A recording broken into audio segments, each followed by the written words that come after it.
제 1월의 목표가 유튜브 영상 하나 올리는 거였는데 오늘이 1월 31일이에요. 그래서 억지로 영상을 좀 찍고 있지만 그래도 이거를 보실 한 분이라도 있지 않을까. 그럼 그 사람한테 나는 뭐가 도움이 될 수 있을까 막 이런 생각을 하다가 제가 진짜 추천드리고 싶은 제 오래된 습관을 하나 알려드리려고 해요. 저는 좀 유리멘탈이고 자주 지쳐요. 자주 지치고 이렇게 좀 잘 오래 하는 스타일이고 하여튼 좀 의욕이 없습니다. 요새 사람들이 야망이 있는데 게으른 사람들을 싫어한다면서요? 그게 바로 난데. 그래서 제가 이제 야망은 많지만 게으르다 보니까 스스로를 자책하게 되고 계속 이제 나를 싫어하고 막 한심해 이러면서 계속 그 굴레에 들어가게 되잖아요. 그래서 거기서 저를 끄집어내주는 좀 저한테 기력을 넣어주는 기운을 불어 넣어주는 방법이 있어서 소개해드리려고 합니다. 자, 요 뭐 하트렉스에서 산 건데 뭐 그거는 중요하지 않고 여기에다가 뭐가 있냐면요. 이렇게 저는 일단 만년 다이어리 같은 걸 사요. 이건 만년 스케줄표 같은 건데 여기에다가 3일 후 있었으면 좋겠을 만한 일을 미리 씁니다. 제가 좀 보여드리기 좀 그런데 어쨌든 이렇게 하면 안 보이겠지? 아무튼 뭐 별거 아니에요. 사실 제가 읽어드릴 수 있는데 이게 아마 1월 8일 건 것 같아요. 아침에 모든 당근 약속. 이때 제가 이제 집에 물건을 팔 때였는데 물건이 안 팔려가지고 고민이 많았었던 때였던 것 같아요. 그래서 당근 약속해가지고 나한테 있었던 물건을 잘 팔았다. 근데 이게 중요한 건 뭐냐면 1월 한 3, 4일, 5일쯤에 썼을 거예요. 1월 8일 일기인데 그날에 있어야 될 것을 1월 한 3, 4, 5일 정도에 썼던 것 같아요. 그리고 그날 있을 일들을 최고의 시나리오로 적습니다. 아침 뭐 10시에 시작된 이사, 잔금 무사히 잘 치르고 전입신고 완료. 너무 기분이 좋다. 짐 정리 금방 끝났다. 뭐 이런 것들. 수업 기가 막히게 잘했다. 아니면 누가 돈 줬다. 이런 것도 써놨네요. 그리고 7시 수업도 완전히 즐거웠다. 그리고 1월 22일 목요일에 강의 제안이 들어왔다. 뭐 이런 것들. 뭐 몇 명에 얼마 하기로 했다. 이런 것들을 그냥 미리 써놓습니다. 그 일이 일어나든 안 일어나든 그냥 내가 가장 일어났으면 좋겠을 것 같은 일들을 미리 써놓는 거예요. 그래서 제가 예전에 이걸 2014년 정도부터 시작을 했었는데 2012년에도 했군요. 캐나다에서.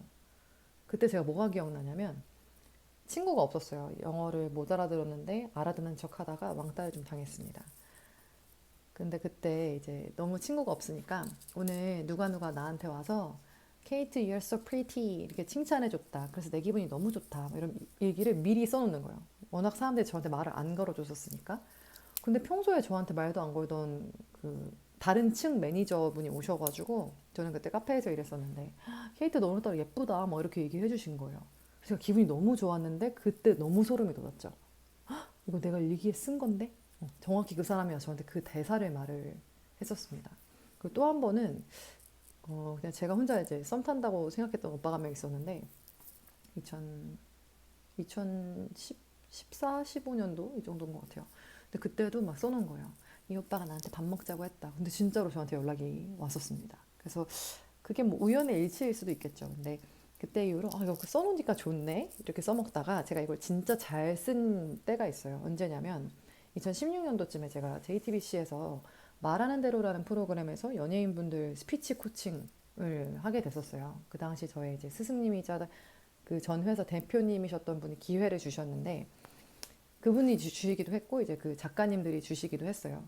근데 문제는 뭐냐면 원래 저는 그 스피치 코칭을 하는 게 아니었었거든요. 근데 선생님이 한번 나 하는데 가보자라고 하시는 거예요. 근데 너무 쟁쟁한 분들이 스피치 코치를 하고 계셔가지고 나는 그냥 따라가서 구경만 해야지 했는데 그게 너무 떨리는 거예요. 그걸 구경하기만 해도. 그래서 그날의 일기를 미리 썼어요, 제가. 말하는 대로 제가 프로그램 하는데 내가 뭐 놀러 갔다. 가서 스피치 하는 걸 보는데 작가님이 나한테도 스피치를 해보라고 해서 나도 스피치를 준비했다. 그래서 스피치를 준비한 거를 했다. 그래서 뭐 막 자세히 막 한 명 울고 막 이런 거 썼었던 것 같아요. 근데 그걸 생각하니까 내가 스피치를 준비를 잘 해야 되겠는 거예요. 시킬 수도 있으니까. 그래서 이제 썼죠. 거기다가 스피치 준비를 잘했고 뭐 이런 거 하니까 스피치 준비를 해야 되잖아요. 혹시 모르니까. 그래서 그 준비를 했어요. 해갔어요. 근데 거기 작가님이 저한테도 한번 해보라 그러는 거예요. 한번 카메라 어떻게 연예인분들이 나중에 거기서 스피치를 할 게 보일지 모르니까 카메라에 한번 서봐라. 뭐 말하는 거 얘기 한번 해봐라 해서 제가 그때 갑자기 이제 스피치를 하게 됐죠. 하지만 저는 이제 갑작스럽게 하진 않았습니다. 왜냐면 3일 후에 무슨 일이 있을지를 제가 먼저 시뮬레이션을 돌려놨기 때문에 가가지고 바로 제가 준비했던 거 한 거예요. 그리고 그 뒤에 구체적으로 이렇게 써놨어요. 그 저랑 같이 간 선생님한테 작가님이 문자를 주셨다. 규빈 씨도 같이 하면 좋을 것 같아요. 해서 제가 그 선생님이랑 밥을 먹다가 그 선생님이 문자를 딱 보여주시더라고요. 규빈 씨도 같이 하면 좋을 것 같아요. 제가 그때 너무 소름이 돋았었어요. 그래서 저는 말과 글에 힘이 있다고 믿는 편인데 특히 이 미래에 있었으면 좋겠는 일을 현재에 이미 또는 과거에 이미 일어났어 라는 거를 쓰는 걸 좋아합니다. 근데 그걸 쓰는 동안 어쨌든 기분이 좋아지잖아요. 그리고 또 중요한 효과는 뭐냐면 이거 내가 좀 잘 안 돼도 그날 하루가 어쨌든 잘 끝나네. 내가 그날 강의를 좀 잘 못해도 어쨌든 하루가 잘 마무리가 되네. 별일이 아니네를 아니까 마음의 여유가 생깁니다. 사람이 마음의 여유가 생겨버리면은 막 뭘 잘하려고 안 하는 그 순간이 엄청 고수라고 저는 생각을 하거든요. 그러니까 힘을 오히려 뺀 상태, 너무 잘할 거야 이렇게 힘이 들어간 상태보다 에휴 뭐 될 대로 되겠지 뭐 내가 뭐 몰라 약간 이 상태가 저는 고수라고 생각을 하는데 그런 효과가 좀 있는 것 같아요. 저처럼 이제 긴장을 잘 하시는 분들에게는 미래일기를 써놓는 게 진짜 좋을 것 같아요.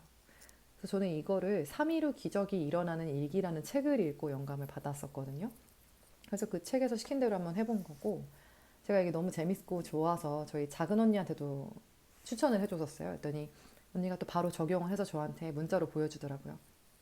나는 몇 시부터 몇 시까지 직원이 몇 명인데서 한 달에 얼마를 받으면서 일을 하게 됐다. 언니는 오랫동안 좀 무직이었었거든요. 아이도 있고 하니까. 근데 직업 구하기가 너무 힘든 거예요. 이력서 쓰고 막 이래도.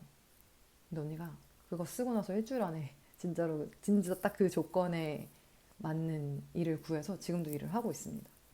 그래서 모르겠어요. 이게 뭐 주술적인 그런 거는 저는 아니라고 생각을 하지만 어쨌든 어떤 간절함이 통한다고 해야 되나? 아니면 사람이 마음을 오히려 내려놓는 순간 나한테 필요한 것들이 온다? 뭐 이런 차원에서 저는 좀 편안해지기 위해서 잘 쓰는 방법입니다. 그래서 혹시나 요새 좀 무기력해, 뭐내 인생 되는 일이 없어, 뭐 이렇게 생각이 드시는 분들이 있다면 여러분들이 원하는 대로 시나리오를 한번 짜보는 거죠, 미리. 그래서 꼭 이렇게 하지 않아도 괜찮아요. 저는 사실 노트 이런 게 진짜 많은데 여기다가도 쓰고요. 아니면 그냥 이런 데다가 그냥 습관적으로 써요. 앞으로 그냥 그날의 일기는 안 써요. 근데 무조건 이제 이미 있었던 일 다 보여드릴 수가 없네요. 여러분 진짜 좀 죄송하네요. 그래가지고 좀 친해지면 제가 보여드리도록 하겠습니다. 제가 기록을 하는 방법이 여러 가지인데 그중 하나 제일 자주 하고 제가 좋아하는 3일 후 아니면 일주일 뒤. 그래서 저는 2024년 12월 31일 일기도 다 써놨거든요. 올해 무슨 일이 있었고 어떻게 했고 뭐가 제일 재밌었고 나는 어떻게 돼서 너무 좋다 뭐 이런 구체적으로 감정과 수치화되어 있을수록 좀 좋습니다. 그래서 뭐 혹시나 다이어트 하시는 분들 같은 경우는 몇 킬로다 막 이런 것들 그 제가 제 썼던 것 중에 기억나는 거 돈 관련해서 많이 썼던 것 같아요. 월급을 뭐 얼마 받는다 이런 것들. 근데 이제 그런 것보다 요새는 내가 이런 감정을 느낀다라는 감정 위주의 글을 쓰는 것 같고요. 아무튼 뭐 믿져야 본전 아니겠습니까? 또 해보시고 혹시나 또 궁금한 게 있으시거나 아니면 저도 이렇게 해봤더니 진짜 효과 있었어요 라는 거 알려주시면 기쁠 것 같아요. 어쨌든 했다.